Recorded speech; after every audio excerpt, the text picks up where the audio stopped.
Eu queria compartilhar algo com vocês a respeito da Páscoa. Eu acho que nessa semana de Páscoa, eu não sei vocês, mas eu li muitas vezes a história da Páscoa ali nos Evangelhos, a forma como Jesus se relacionou com os discípulos naqueles últimos dias antes da sua morte, as coisas que ele falou para eles, os princípios, os valores eternos que ele deixou. Mas sabe, uma das coisas que mais me impressiona a respeito da Páscoa, né, do dia da ressurreição de Jesus, é a forma como ele se revelou, para quem ele se revelou, aquele dia da ressurreição, sabe? Eu não sei se quando você lê a palavra ali, você percebe essa história, você entra dentro da história. Eu queria te convidar a fazer isso hoje ainda, se você não fez, a ler ali o capítulo de João, de Lucas ou de Mateus. Eu especialmente gosto do livro de João. Mas a forma como Jesus apareceu na ressurreição, primeiramente para Maria Madalena. Às vezes a gente pensa assim, para quem Jesus poderia aparecer? Talvez ele poderia aparecer lá para aqueles que julgaram, para os governadores, para as pessoas mais importantes. Mas sabe, para mim o fato de Jesus se revelar para uma pessoa fraca, para uma pessoa frágil, mas para uma pessoa que estava se derramando e estava buscando Jesus e estava amando Ele de uma forma extraordinária, isso é impressionante. Isso quer dizer que sim, Jesus responde ao amor do nosso coração. Sabe, Jesus não busca a grandeza que os homens buscam. Jesus busca o amor, Jesus busca a devoção, Jesus procura aquele que é simples, mas é sincero. Então eu não sei como você está se sentindo hoje, se talvez você se sinta alguém que é menos importante, talvez tenha inferioridades do seu coração. Talvez você que está aqui ou você que está nos assistindo possa pensar: ai, mas o meu amor é tão fraco, mas eu ainda tenho tantas coisas que estão fora de ordem na minha vida.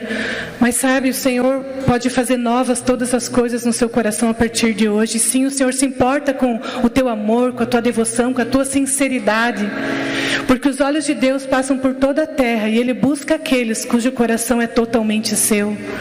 Então sim, Ele se revelou a uma pessoa que aos olhos humanos era menos importante. Isso tem uma mensagem para mim e para você nesse dia. O Senhor valoriza aqueles que talvez ninguém mais valoriza. O Senhor te valoriza e o Senhor quer se revelar a você nesse dia de Páscoa. Amém? Glória a Deus, queridos. E agora o que eu vou ministrar, ela pegou meu texto. Esses dias são dias especiais para nós, como vocês sabem. Papai saiu do hospital ontem e mamãe está lá na UTI. Ela está aguardando um chamado do Senhor para voltar a estar conosco, nos abençoando. E nós estamos felizes com o fato de que as coisas estão acontecendo. Ela está respondendo, ela está bem, e agora ela está lá descansando mesmo para poder estar conosco depois. Mas uma coisa que eu tenho compartilhado e que tem feito muita diferença na minha vida é que Deus tem usado esse momento da história, da vida dela, para eu entender algo sobre a igreja, para eu entender algo sobre como deveria ser as coisas. Porque esse é um tempo onde nós nos distraímos com muitas coisas. E no tempo que ela está lá, é bem interessante. Esses dias até eu postei um momento da gente lá rindo, um momento que a gente estava feliz. Mas é diferente, porque todo o tempo a gente lembra que tem alguém faltando. A gente acorda e cadê a avó? Não está em casa. A gente nem mora juntos, mas a gente sabe que ela não está, ela está lá. E aí a gente está tomando café, a gente fala sobre outras coisas, e no coração está: qual notícia? Será que alguém vai falar? Como que ela está lá? E de novo ao meio-dia, e quando a gente senta à mesa, pensa: tem que levar comida para o pai, a mãe não está lá, e a tarde é assim, a janta é assim, a noite é assim. É uma ausência presente em cada segundo do dia. Não tem como você simplesmente viver e esquecer que alguém teu está lá. E a igreja na terra, queridos, uma vez os discípulos, eles foram perguntados, Jesus foi questionado por algumas pessoas más, e aquelas pessoas queriam pegar ele em algum erro, e disseram para ele: olha Jesus, os discípulos de João Batista jejuam, Os discípulos dos fariseus jejuam, mas os teus são os comilões. E Jesus respondeu: não é próprio que os amigos do noivo jejuem enquanto o noivo está com eles. Dias virão, porém, que o noivo será tirado, e então eles jejuarão, então eles chorarão, então eles clamarão. E quando ele fala isso, ele está falando exatamente do tempo que nós estamos vivendo agora, porque o noivo não estaria conosco nesse tempo, nesse momento. O noivo não está aqui. Mas essa parte está certinha. Mas onde está a parte de que haveria um tempo que jejuaríamos, que choraríamos, que clamaríamos? Não tem glória em chorar pelas nossas dores. É natural. Qualquer pessoa chora pelas suas próprias dores. Nós choramos porque mamãe está lá, sim, choramos. Mas qualquer um choraria nesse lugar. Nós choramos às vezes porque ficamos preocupados com as finanças e o que vai acontecer e como as coisas vão acontecer. Sim, por quê? Porque é a nossa dor, porque é a nossa angústia, porque é a nossa preocupação. Choramos até porque queremos melhorar, queremos crescer, queremos nos desenvolver. Choramos pelos nossos relacionamentos, não choramos? Choramos por filhos, choramos por casamento, choramos por família, choramos pelo que é nosso. Mas o que a Bíblia diz é que viriam dias onde haveria um povo que choraria pela presença dele. Então eu entendi, e do jeito que está a nossa família nesse instante, era para estar a nossa família igreja, porque o Senhor nesse tempo não está conosco, presencialmente, fisicamente. Ele está em nós, Ele está conosco, mas haverá o dia que o céu também não vai reter. A morte não reteve Jesus. A Bíblia diz que quando Ele morre, Ele vai ao inferno e Ele toma as chaves da morte do inferno, e Ele ressurge vitorioso. E eu quero ler esse texto que a Débora falou, que é João 20, a partir do verso 11. Ligue sua Bíblia ou abra sua Bíblia. E Maria estava chorando fora, junto ao sepulcro. Maria estava o quê? Chorando fora, junto ao sepulcro. Estando ela, pois, chorando, abaixou-se para o sepulcro. E viu 2 anjos, vestidos de branco, assentados onde jazera o corpo de Jesus, um à cabeceira, outro aos pés. E disseram-lhe eles: mulher, por que choras? E ela lhes disse: porque levaram meu Senhor, não sei onde o puseram. E tendo dito isso, voltou-se para trás e viu Jesus em pé, mas não sabia que era Jesus. E disse-lhe: mulher, por que choras? Quem buscas?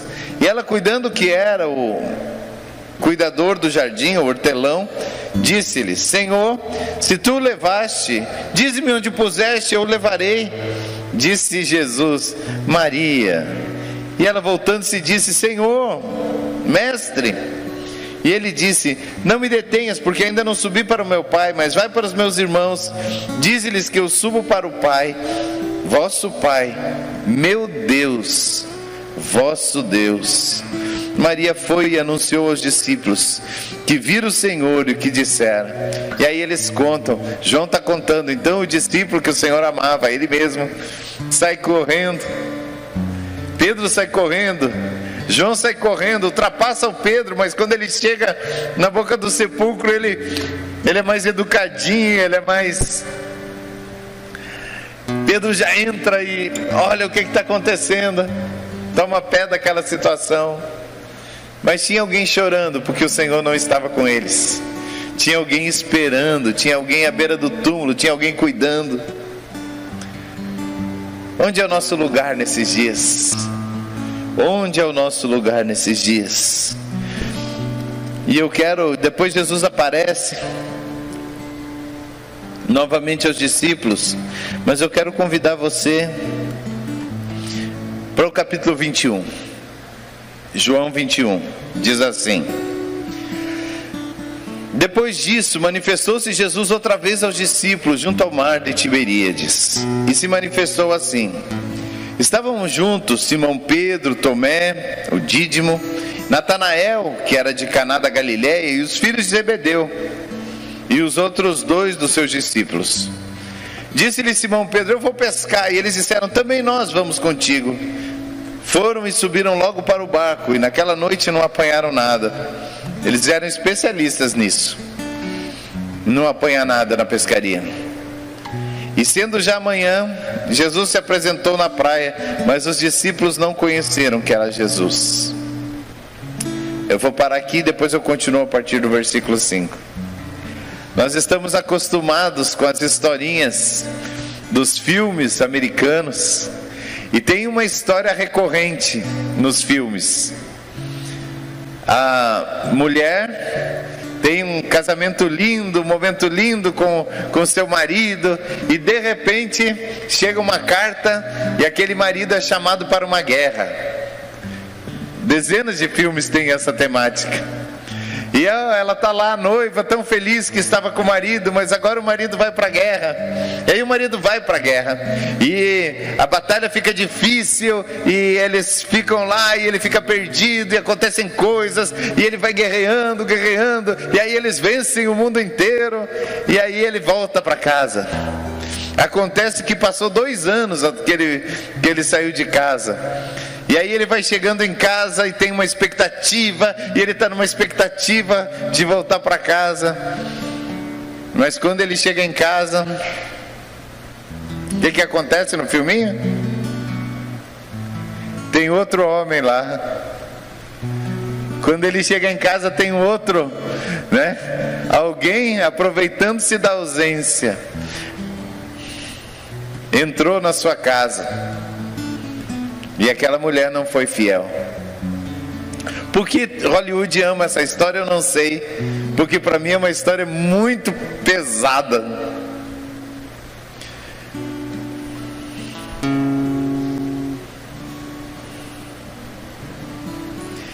Tem 2 homens e uma noiva. Tem 2 homens e uma esposa. Tem 2 homens para uma casa só. E a Bíblia diz que Jesus prepara a noiva para si. Mas a Bíblia também diz que tem um sistema.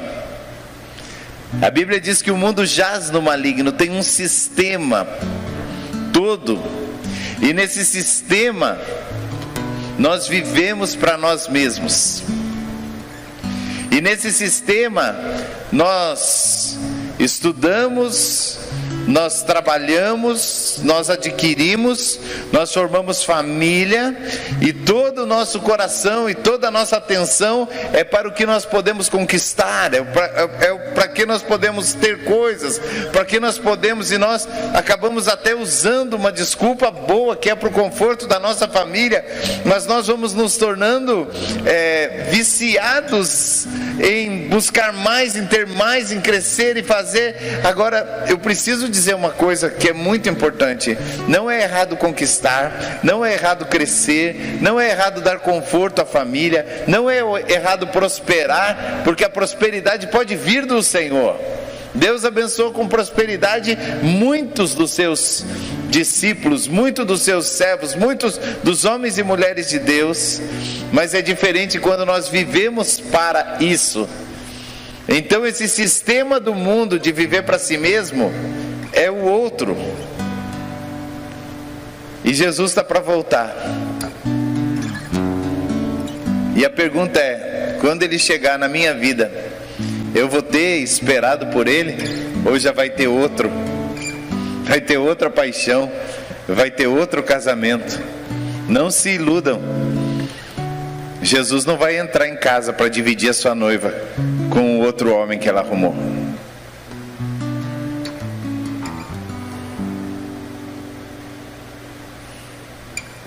Quando os discípulos andaram com Jesus pelo menos 3 anos e meio, eles ficaram com Jesus, eles ficaram próximos a Jesus, eles tiveram experiências com Jesus. Eu não sei se vocês têm essa dimensão, mas se pegar cada dia que os evangelhos citam e marcar um dia da vida de Jesus, quanto tempo da vida de Jesus vocês acham que a Bíblia narra? Se pegar um acontecimento e marcar um dia, aí conta outro acontecimento, você marca mais um dia, outro acontecimento, mais um dia. Os evangelhos narram para nós apenas 52 dias de toda a história dos 3 anos e meio que Jesus viveu com os discípulos. Então eles tiveram pelo menos 20 vezes mais. São 50 dias, eles tiveram 3 anos. 3 anos e tanto andando com Jesus, vendo Jesus, ouvindo Jesus, comendo com Jesus. Mas aquele momento de tristeza, que Jesus tinha morrido na cruz, aquelas incertezas, Jesus tinha aparecido para a maioria dos discípulos, e Jesus tinha falado para eles: permanecei em Jerusalém, até que do alto sejam revestidos de poder. Mas as emoções deles, a frustração, eles sonhavam que Jesus ia tirar os romanos da frente e eles iam governar naquele momento. E agora eles estão frustrados porque a maior parte das coisas que eles achavam que ia acontecer não tinha acontecido. Não foi naquele momento que ia acontecer. E quando é diferente a expectativa que a gente faz de Deus, do momento que as coisas vão acontecer, para o que acontece de verdade, nós tendemos a dar um passo para trás e voltar a viver como nós vivíamos antes. Então quando foi que esses discípulos foram chamados por Jesus? Eles estavam pescando, e eles passam uma noite inteira pescando, e eles pescam quanto? Eles não pescam nada.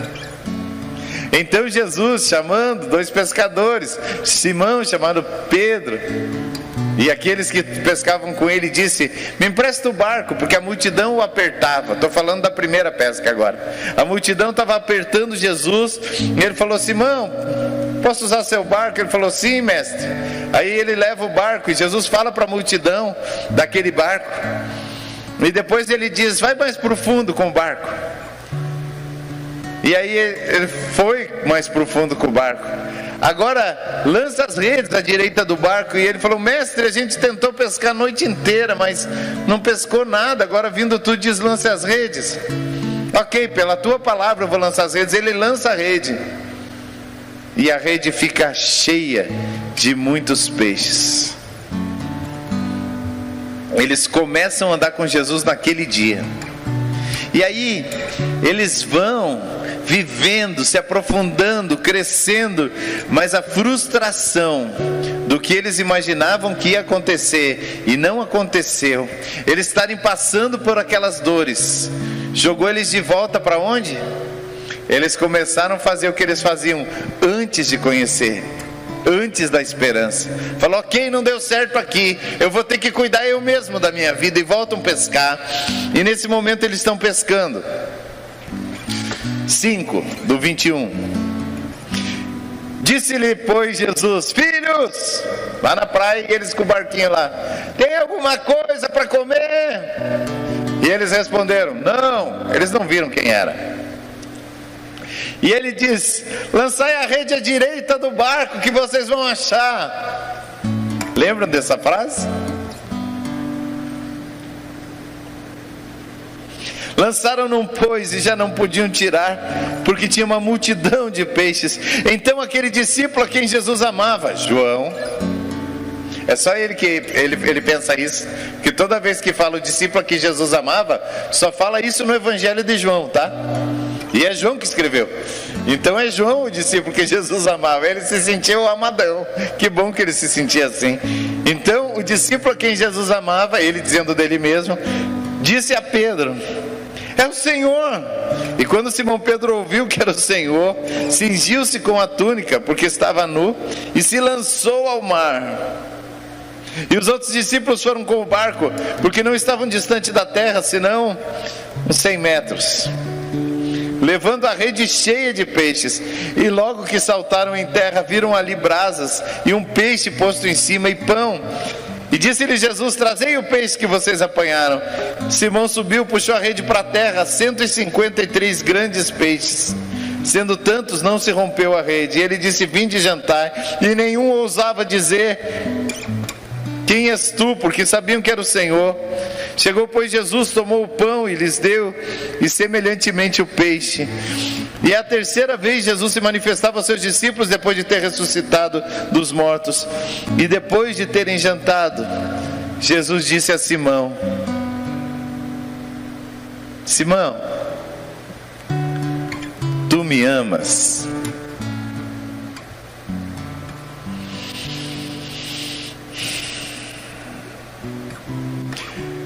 Quando Jesus fala às igrejas, nas cartas de Apocalipse, é uma igreja específica, ele diz: você tem obras, você conserva o meu nome, você é forte. Mas eu tenho, porém, contra ti,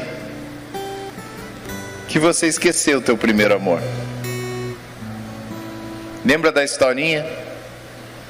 Ele foi, e outro amor entrou na nossa vida. Tenho, porém, contra ti que você esqueceu o teu primeiro amor. Tenho, porém, contra ti que esqueceste o teu primeiro amor. E ele está falando a Pedro, e ele está falando exatamente a mesma coisa. Ele está falando com Pedro e ele está falando exatamente a mesma coisa.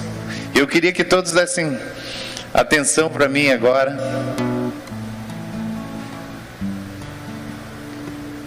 Porque ele olha para Pedro e diz: você me ama?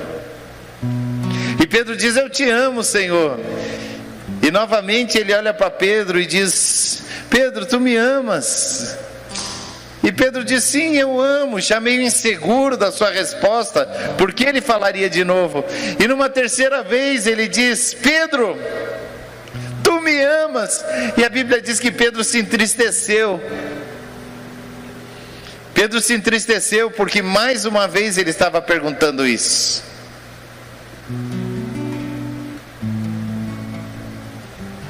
Pedro se entristeceu porque mais uma vez ele estava perguntando: você me ama? E agora ele responde: tu sabes todas as coisas, tu sabes que eu te amo. E ele responde: então apacenta as minhas ovelhas. Então cuida das minhas ovelhas. Sabe, essa igreja está sendo convidada por Jesus a voltar ao primeiro amor. E Pedro podia dizer: o que, Jesus? Você está perguntando de novo? O que você pensa? É claro que eu te amo, eu estou aqui, não estou? Nem é. Mas tem uma coisa melhor que a gente pode fazer. Nós podemos nos dobrar e dizer: Senhor, tu sabes todas as coisas, restaura em mim o primeiro amor. Restaura em mim o primeiro amor. Então aquele noivo volta, e apesar de ter sido tentada pelo seu vizinho charmoso, toda a história, ela está lá aguardando o dia da volta do seu amado. E ela nunca deixou o vizinho entrar na casa.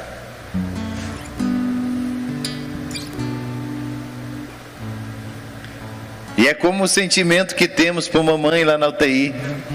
Aí ela vem para casa. Antes do pai vir, a gente chamou uma pessoa para ajudar, e eu e essa pessoa, nós arrumamos a casa, abrimos a casa, ela varreu, passou pano, a gente arrumou as camas, trocou a roupa de cama, arejou tudo, deixou tudo perfumado, passou álcool em todos os lugares onde eles passam mais na casa, deixou a casa assim, mais do que seria normal uma limpeza, a gente queria deixar linda, outros amados, queridos, né, levaram frutas, deixaram tudo bonito, tudo. Ele chegou na casa, a casa estava perfumada, tinha o que precisava, tinha tudo lá, tudo estava arrumado, arejado, estava bonito, porque ele ia chegar. E nós temos a perspectiva de que Jesus está voltando, mas nós estamos arrumando a casa para o momento que ele chegar? Nós estamos arrumando dentro de nós para o momento que ele chegar? Ou nós estamos recebendo visitas? Ou nós estamos recebendo a visita do vizinho, que vem dizer: se você for bem de vida, você pode até ajudar a missão do teu marido, você pode até mandar dinheiro para o Iraque, você pode até fazer alguma coisa, né? Tudo pode ser teu, se prostrado me adorares. Eu quero convidar você para esse lugar de adoração. Eu quero convidar você para esse lugar de permitir ao seu coração lembrar que não está tudo bem, que está faltando alguém, que nós somos chamados para clamar pela volta de Jesus, que nós somos chamados para a presença. Toda a terra mas eu não queria falar da terra inteira, eu queria falar dessa igreja, da gente. Nós somos chamados à intimidade, nós somos chamados a honrar o noivo, nós somos chamados a arrumar tudo para que quando ele chegar, tudo esteja a seu contento. Nós somos chamados para Jesus. Portanto, nós não vamos aplacar os nossos sonhos e os nossos desejos com muitas distrações. Nós vamos focar. Mas é dolorido focar no que falta. Mas é aquilo a que nós fomos chamados. Um pouco antes da sua morte, Jesus chamou os discípulos e ele falou: olha, eu vou embora, eu vou sair, está chegando o tempo que eu vou morrer, e eu vou deixar uma marca para vocês.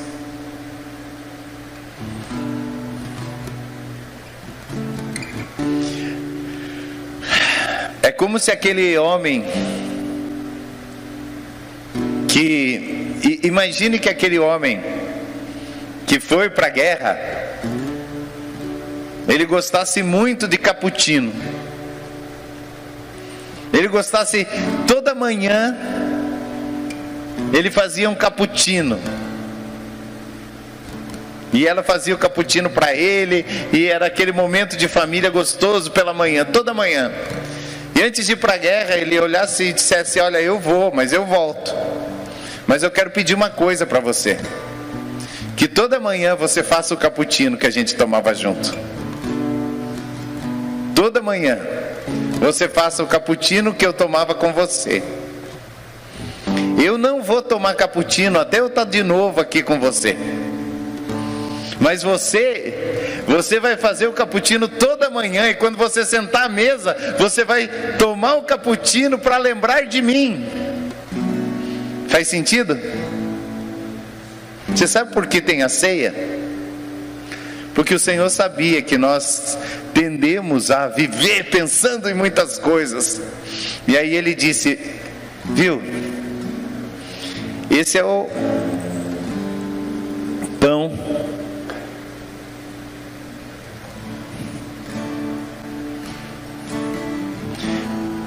e para o pão ser feito, ele tem que ser moído, o trigo tem que ser moído. Esse é o meu corpo, moído por vocês. Esse é o meu corpo que foi esmagado. Esse é o meu corpo que foi triturado, que foi arrebentado, que foi pregado, que foi açoitado. E o que eu entrego para vocês não é qualquer coisa. Eu entrego a minha própria vida, o meu próprio corpo. Eu entrego de mim mesmo para você. E da mesma forma,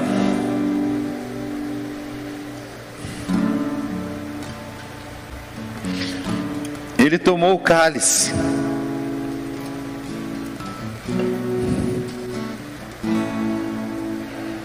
E ele disse: esse é o cálice da nova aliança.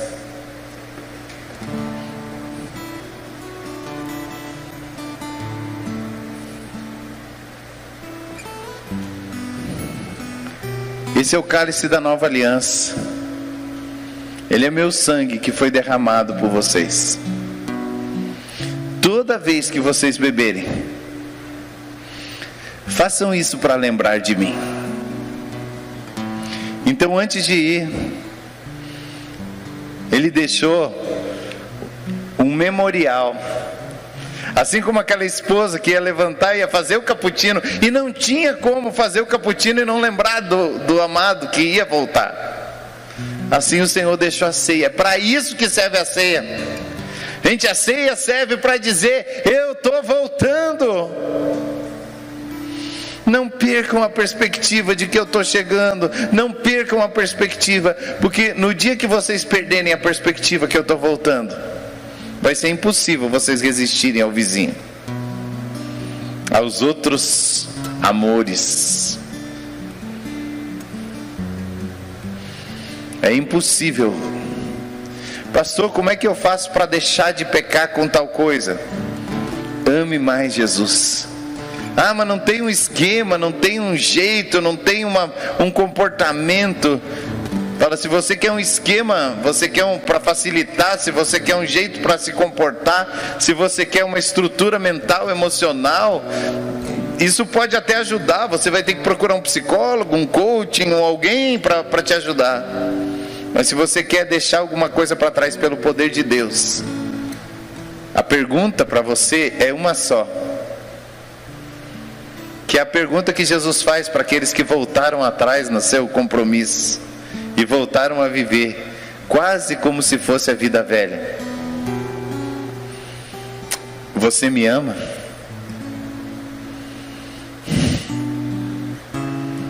Sim, Senhor, amo. Você me ama?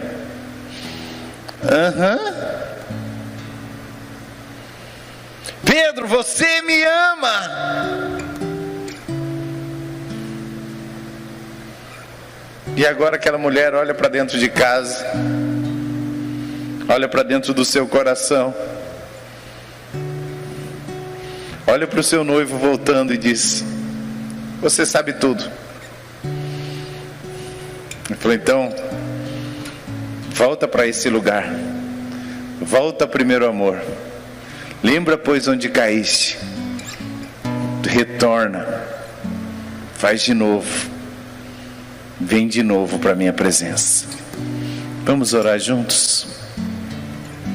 Senhor Jesus, tenha misericórdia de mim. Senhor Jesus, tenha misericórdia de nós.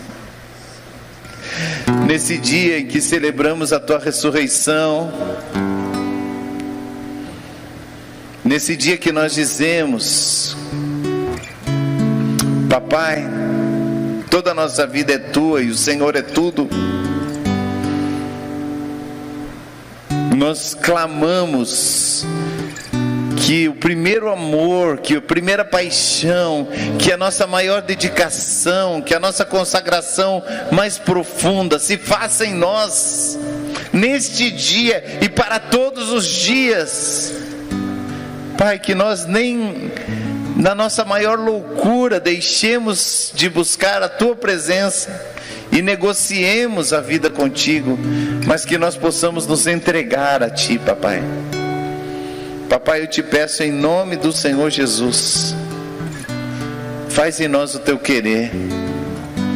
Dize-nos, Papai, o que queres de nós, porque nós queremos o Senhor. Nós te amamos, vamos apacentar as Tuas ovelhas, mas tem um clamor no nosso espírito nessa manhã, nessa tarde, nesse momento, e o clamor no nosso espírito é: vem Jesus, vem Jesus, vem Jesus, vem Jesus, vem Jesus.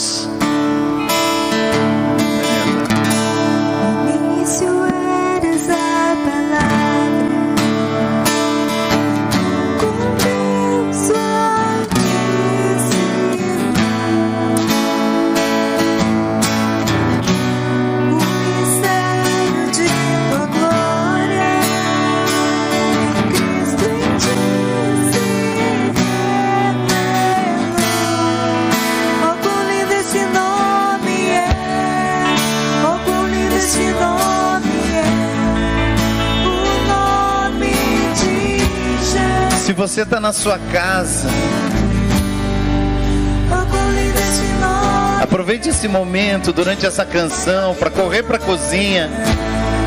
Ainda que você não tenha um suco de uva, pegue algo para beber, pegue um pão, uma bolacha, o que você tiver, e traga para junto de você e da sua família, porque nós vamos celebrar juntos.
Sempre teu é o reino e a glória.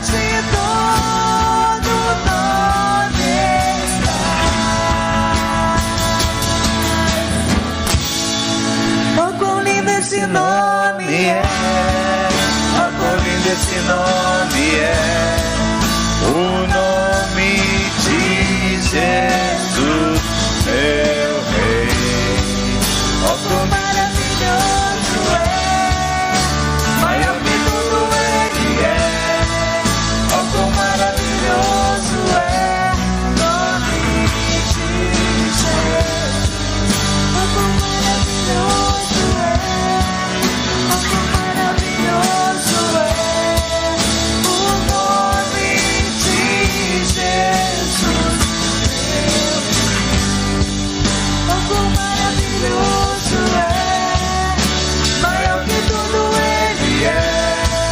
Oh, quão maravilhoso é o nome de Jesus. Senhor, nessa hora nós consagramos esse pão, esse suco, Pai, dizendo, Senhor, que nós recebemos em nós a Tua vida, e porque o Senhor vive, Pai, nós podemos crer. Porque o Senhor vive, receberemos, Senhor, dos hospitais nossos doentes, receberemos, Senhor, da tristeza os nossos relacionamentos de volta com alegria, receberemos, Senhor, da dissolução os nossos filhos, receberemos, Senhor, e por último receberemos, Senhor, da morte os nossos amados que ressuscitarão contigo. Por isso nós te exaltamos, nós te glorificamos, nós dizemos, Senhor, Tu és o que reina, Tu é a força, Tu é a glória, Tu é a excelência. Nós celebramos, consagramos esses elementos e celebramos com alegria, pois vives, Jesus vive, Jesus vive, Jesus vive e reina, está voltando. Receba, querido, tome a ceia com alegria com os seus.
nome de Jesus.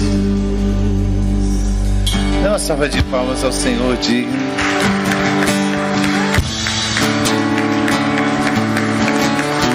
Aleluia. Querido, esse quadradinho que você está vendo aí na sua tela, ele é um código. Se você apontar seu celular para a tela, vai abrir o aplicativo para que você possa fazer a sua oferta. Ou você pode, se você está assistindo pelo aplicativo, tem um botãozinho aí. Nós que estamos aqui presencialmente, vamos honrar o Senhor nessa hora com as nossas ofertas, com os nossos dízimos. Mas eu quero, enquanto os irmãos vão se preparando, dizer a você que o Senhor é bom, que a sua misericórdia dura para sempre. Pastor Eliseu está em casa, ele está bem, agora ganhando um pouquinho mais de força, porque esses dias de hospital, esses dias de tratamento debilitam. Então ele está ganhando força, mas ele está ávido por estar de volta. Ele já está falando da igreja, está falando do ministério, está falando do que Deus está falando com ele. É incrível. Mamãe ainda está dormindo, mas nós sabemos que ela vai acordar e nos próximos dias ela volta a estar conosco também. Estamos muito curiosos para saber tantas histórias que devem vir, porque mamãe dorme muito pouquinho e já tem um sonho, já tem uma visão, já sabe o que. Imagina agora que ela ficou dias lá, né? Então vamos ter muita história, muita vida daqui a pouquinho, quando ela estiver pertinho da gente de novo. Nós continuamos orando pelas pessoas que estão doentes, nós continuamos fortalecendo aqueles amados que perderam os seus, que nós amamos, e nós estamos com o nosso coração cheio de paz nesses dias. Que a alegria do Senhor, que é a nossa força, que a consolação do Espírito Santo e que a revelação de Jesus Cristo possam tomar o seu coração e a sua casa. Que Ele faça resplandecer sobre a tua vida, sobre a tua família, o seu rosto, que significa que Ele vai se revelar a você, se mostrar a você, permitir que você conheça a vida na sua glória, e que Ele conserve a igreja em saúde e paz, em nome do Senhor Jesus. Deus abençoe muito vocês, queridos, hoje com esse momento tão especial com Aaron. Que a vida possa se manifestar com grande graça na vida de vocês, família querida, em nome de Jesus. Deus abençoe, queridos.